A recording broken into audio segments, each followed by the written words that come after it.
Hi అందరికీ. ఉసిరికాయ చట్నీ ఎలా పెట్టుకుందామో చూద్దాము.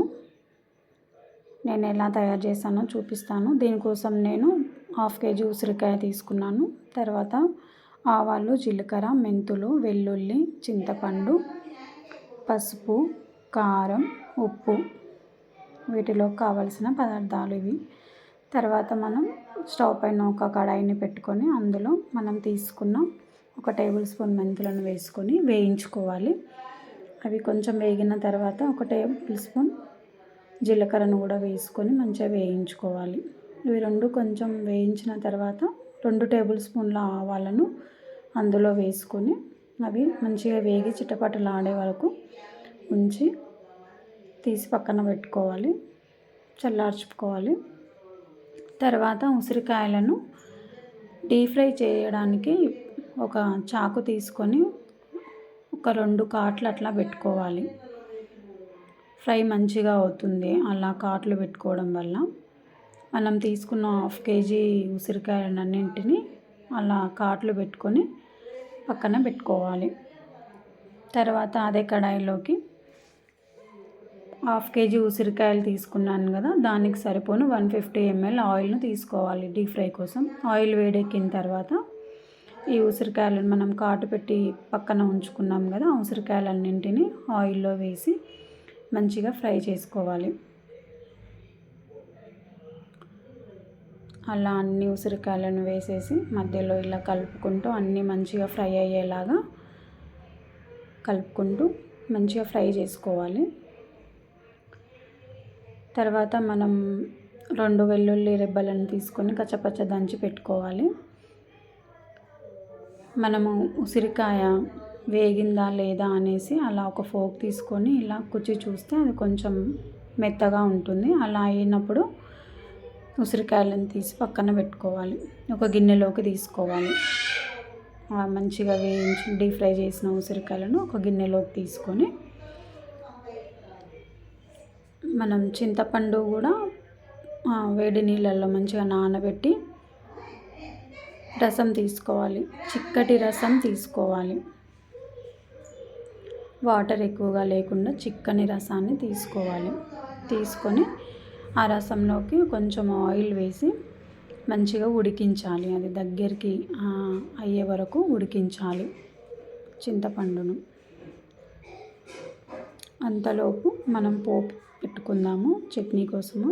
దీనికోసం అదే ఆయిల్లో జీలకర్ర, ఆవాలు వేసుకోవాలి. మనం కచ్చాపచ్చా దంచి పెట్టుకున్నాం కదా 2 వెల్లుల్లి గడ్డలను, దాన్ని కూడా వేసేయాలి. అందులో వేసి మంచి గోల్డెన్ రంగులోకి వచ్చే వరకు వేయించుకోవాలి. వేయించుకున్న తర్వాత స్టవ్ ఆఫ్ చేసేయాలి. స్టవ్ ఆఫ్ చేసిన తర్వాత ఒక పావు టేబుల్ స్పూన్ అట్లా ఇంగువ కూడా వేసుకోవాలి, పోపులోనే వేసుకోవాలి. తర్వాత కొంచెం పసుపు వేసుకోవాలి, ఒక స్పూన్ అట్లా పసుపు వేసుకోవాలి. వేసుకొని ఆ పోపును అలా చల్లారనివ్వాలి. అది చల్లారేలోపు మనం ముందే వేయించి పెట్టుకున్న జీలకర్ర, ఆవాలు, మెంతులు ఉన్నాయి కదా, వాటిని మెత్తని మిశ్రమంగా తయారు చేసుకోవాలి. చూడండి, చింతపండు మంచిగా దగ్గరకు వచ్చేసింది. మనము పొడి చేసుకున్న మిశ్రమాన్ని మొత్తం ఆ ఉసిరికాయలోకి తీసుకోవాలి. జీలకర్ర, మెంతుల, ఆవాల పొడిని. తర్వాత ఒక 50 గ్రామ్స్ 1/2 కేజీ ఉసిరికాయకు ఒక 50 గ్రామ్స్ కారము, ఒక 50 గ్రామ్స్ సాల్ట్ వేసుకోవాలి. తర్వాత ఒక 2 వెల్లుల్లి రెబ్బలను అలానే దంచకుండా పాయలుగా అట్లనే వేసుకోవాలి. వేసుకొని మొత్తం ఆ మిశ్రమాన్ని ఆ ఉసిరికాయలకు పట్టేలా కలుపుకోవాలి.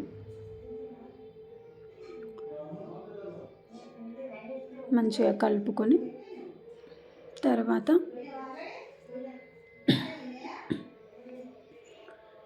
ఈ చింతపండు రసం కూడా మంచిగా చల్లారిపోయింది కదా, ఆ రసాన్ని కూడా ఆ ఉసిరికాయలోకి తీసుకొని అంతటా కలిసేలా కలుపుకోవాలి.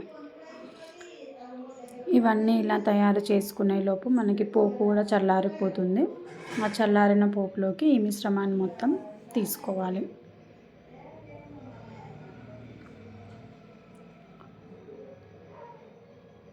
మంచిగా మొత్తం తీసుకొని కలుపుకోవాలి. మొత్తం ఆయిల్ అన్నింటికి పట్టేలాగా ఆ మిశ్రమం మొత్తం ఆయిల్లో కలిసిపోయేలా మంచిగా కలుపుకోవాలి.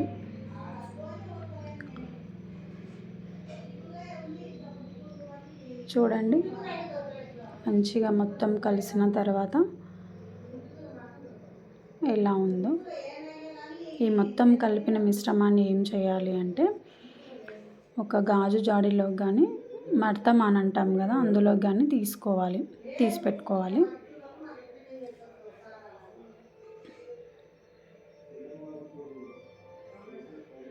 చూడండి ఎంత బాగుందో.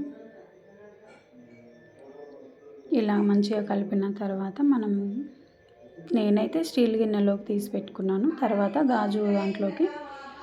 గాజు సీసాలోకి తీసి పెట్టుకున్నాను. తీసిన దాన్ని ఒక 3 రోజులు అలానే ఉంచి 3వ రోజు మంచిగా కలిపి టేస్ట్ చూడాలి అన్నమాట. అంతలోపు మనకి ఆ 3 డేస్లో మంచిగా ఉసిరికాయకు ఉప్పు కారం మంచిగా పడుతుంది. అన్నం తగ్గిన ఇప్పుడు యాడ్ చేసుకోవచ్చు. Thank you.